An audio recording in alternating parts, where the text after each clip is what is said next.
Assalamualaikum warahmatullahi wabarakatuh. Anak-anakku, kelas 3 SD Negeri Lanjan 1 Sumowono. Bagaimana kabarnya hari ini? Semoga kalian dalam keadaan sehat sehingga bisa mengikuti pembelajaran kita pada hari ini. Baiklah, anak-anakku, hari ini kita akan belajar tentang tema 1, pertumbuhan dan perkembangan makhluk hidup. Subtema yang pertama, ciri-ciri makhluk hidup. Materi pokoknya yaitu tentang ciri-ciri makhluk hidup. Tujuan pembelajaran, setelah membaca teks bacaan, siswa mampu mengidentifikasi ciri-ciri makhluk hidup dengan benar. Yang kedua, setelah mengamati makhluk hidup, siswa mampu memahami arti penting bersyukur kepada Tuhan dengan benar.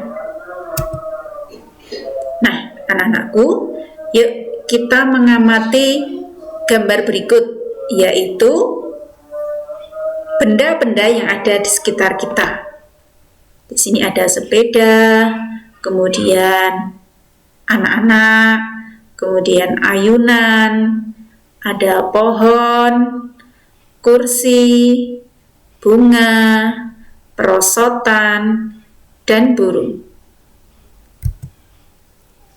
Nah, anak-anak, coba bandingkan apa ya perbedaan gambar di atas. Ternyata, setelah kita lihat dari gambar yang di atas, dapat kita lihat bahwa manusia, tumbuhan, dan hewan memiliki persamaan, yaitu bernapas, bergerak, dan membutuhkan makanan. Sedangkan benda-benda seperti kursi, sepeda, ayunan, dan perosotan tidak bisa bernapas, diam, dan tidak membutuhkan makanan. Untuk lebih jelasnya, yuk kita baca di buku bacaan siswa tentang makhluk hidup. Silahkan diamati. Makhluk hidup dapat bernapas. Alat pernapasan makhluk hidup berbeda-beda. Manusia bernapas dengan paru-paru. Ikan bernapas dengan insang. Makhluk hidup dapat tumbuh dan berkembang. Tumbuh artinya bertambah ukuran tinggi dan beratnya. Makhluk hidup memerlukan makanan dan air. Manusia memerlukan tumbuhan dan hewan untuk makanan. Sebagian hewan juga memerlukan tumbuhan untuk makanan. Makhluk hidup peka terhadap rangsang. Kepekaan makhluk hidup terhadap rangsang berbeda-beda. Jika kita melihat sinar matahari atau sinar yang menyilaukan lainnya, dengan cepat kita akan menutup mata. Daun putri malu akan menutup daunnya jika disentuh. Buah pada pohon petai Cina akan meletus jika disentuh.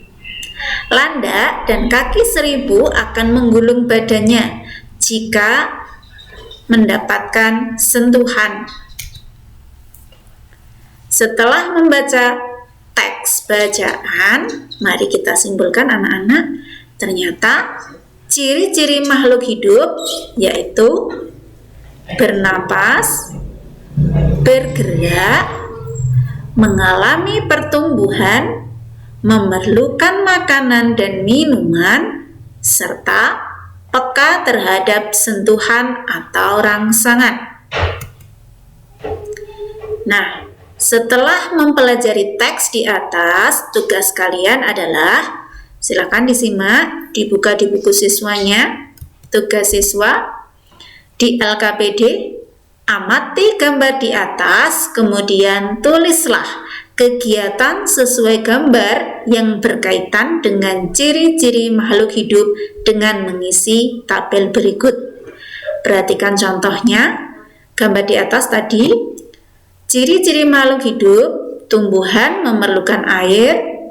Kegiatan pada gambarnya adalah ibu menyiram tanaman. Nah, anak-anak silakan nanti dikerjakan di buku siswa. Kemudian kita akan lanjut untuk menyimpulkan pembelajaran kita hari ini. Nah, anak-anakku, hari ini kita sudah belajar tentang ciri-ciri makhluk hidup ciptaan Tuhan. Maka, mari kita tarik kesimpulan pembelajarannya adalah betapa besar kuasa Tuhan menciptakan berbagai makhluk hidup yang harus kita syukuri dengan menjaga kelestarian makhluk hidup di sekitar kita sebagai wujud kewajiban kita dalam pengamalan nilai Pancasila, terutama dalam sila ke-1 Pancasila. Demikian anak-anakku untuk pembelajaran kita kali ini. Semoga bermanfaat. Jika ada kekurangan dari Bu Nur, mohon maaf yang setulus-tulusnya. Saya akhiri. Wassalamualaikum warahmatullahi wabarakatuh.